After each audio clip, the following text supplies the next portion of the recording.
The murder inside Chungking Mansions, the full story, the city tried to forget. A hostel manager stands frozen outside room 2, staring at the dark liquid seeping under the door. His hands shake as he dials police. When officers finally push that door open, even the most seasoned detectives will step back. What they find inside isn't just a crime scene. It's a nightmare that reveals the hidden world, living inside one of Asia's most notorious buildings. Today, we're uncovering the full story of the Chungking Mansions murder, a case so disturbing that investigators said it would haunt them for years. This is Asian Mysteries. If you've ever walked down Nathan Road in Hong Kong's Tsim Sha Tsui district, you've seen it. Chungking Mansions. From the outside, it looks chaotic but harmless. Curry restaurants, phone shops, men shouting deals on SIM cards and tailor suits. Backpackers shuffle in with oversized packs looking for the cheapest bed in the city. But ask any local and they'll tell you the truth.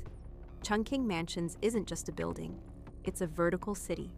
5 blocks, 17 floors. Thousands of people from over 120 nationalities crammed into a structure that was already outdated when it opened in 1961.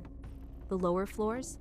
A labyrinth of money changers, electronics dealers, African traders moving cargo to half the continent. You'll hear Bengali, Urdu, Swahili, French, Cantonese, sometimes all at once. It's globalization compressed into concrete and neon. But there's another side to this place, the side that doesn't make it into travel blogs. By the early 2000s, Chungking Mansions had become infamous for murders, stabbings, trafficking, passport fraud, and illegal guest houses that operated in the shadows. It was the perfect place to disappear. And on the morning of August 7th, 2002, that anonymity was about to crack wide open. 6:10 a.m. An Indian caretaker from the Manhwa hostel calls police, his voice tight with panic. There is blood. Outside the door. Something is wrong. Officers arrive within minutes. Even before they reach room 2, they smell it. That heavy metallic scent of blood that's been sitting for hours. Dark streaks pool under the door frame. The manager refuses to open it. His hands won't stop shaking. Police demand the spare key. The lock clicks. The door sticks. Then swings open. What they see stops them cold. Blood on the walls. Blood on the floor. Blood splattered more than 2 meters high across the ceiling. In the center of the room lies a woman, face down, her body surrounded by a dark, congealing pool. Her hands are slashed to the bone, her back carved open, her wrists nearly severed. The forensic pathologist will later count approximately 70 stab and chop wounds across her body. Here's what makes this even more horrifying. Not a single wound was immediately fatal. She remained conscious, fighting for her life, as she slowly bled out in that tiny room. Time of death, estimated between 3 and 4 a.m., hours before anyone called for help. The question every investigator is now thinking: who would do this, and why? The victim's name was Gul Amar, 41 years old, Indian national. She'd been traveling in and out of Hong Kong for years on repeated tourist visas. To immigration officials, she looked like just another temporary worker. But that was a cover. Gul Amar was one of the most powerful figures in the underground sex trade, operating out of Chungking Mansions and nearby Mirador Mansion. She recruited young women from rural India, girls desperate for work, promised jobs in Hong Kong as domestic helpers or in restaurants. She arranged their documents, paid for their flights, welcomed them with open arms, and once they arrived, many learned the devastating truth. There was no job waiting, only sex work. When the women resisted, Gul had leverage. She held their passports. At the time of her death, police believe she controlled more than 40 women. So from the moment her identity was confirmed, detectives knew one thing. This wasn't a random attack. This was deeply, violently personal. The Manhwa hostel had 5 rooms occupied that night. Police began interviewing everyone who was there. Room 1, Syed, a guest. He told police he woke around 2:30 to 3 a.m. to the sound of a woman screaming in Hindi. "I'm being beaten. I'm being killed." Then a man's voice, calm in English. "No problem." The screams grew weaker. Then, silence. Syed went back to sleep. Room 2, the crime scene. Gul's roommate, a younger woman named Kaur, was missing. Suspicious. Room 3, 3 Bangladeshi men. One man, Razak, remained for questioning. He also heard screaming. But his 2 roommates? They'd left for the airport at 4 a.m., just an hour after the estimated time of death. Very suspicious. Room 4, Singh, the hostel caretaker. He claimed he wasn't even in the building that night. Said he was sleeping at a different hostel. That story wouldn't hold up for long. Room 5, empty. The last guest had vanished without checking out. Every room held secrets. Every witness had something to hide. But then, police reviewed something Chungking Mansions didn't used to have: CCTV footage. And that's when the entire case exploded.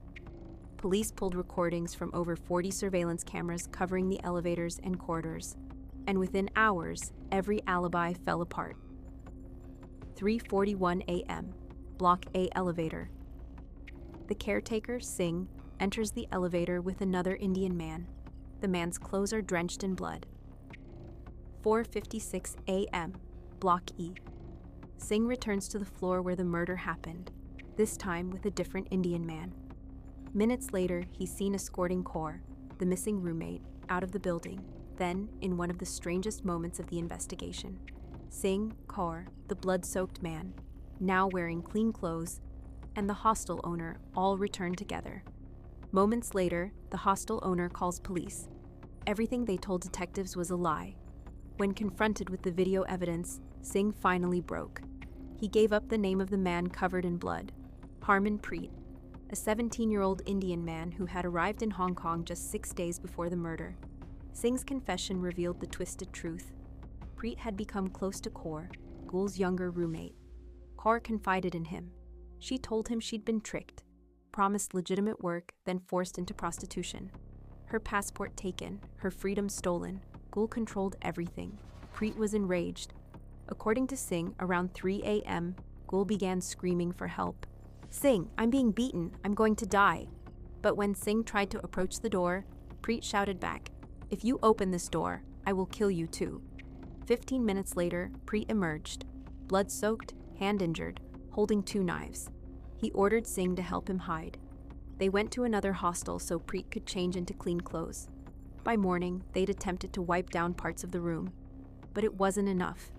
Preet was still inside Chungking Mansions when police arrested him that evening.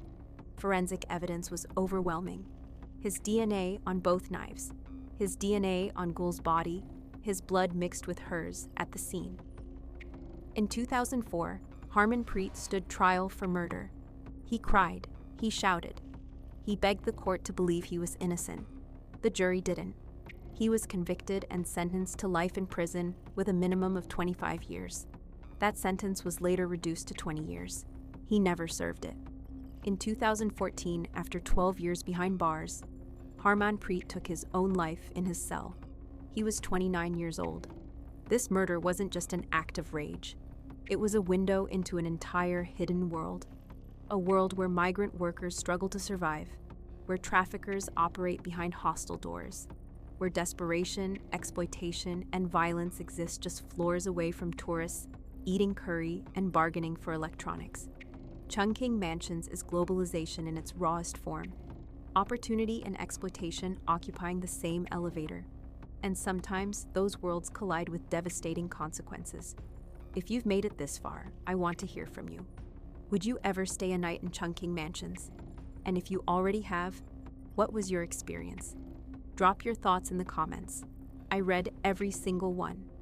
If you want more deep investigations into the hidden stories of Asia, the cases that don't make headlines but demand to be told, hit subscribe and turn on notifications. Thank you for watching Asian Mysteries. Stay aware, stay safe.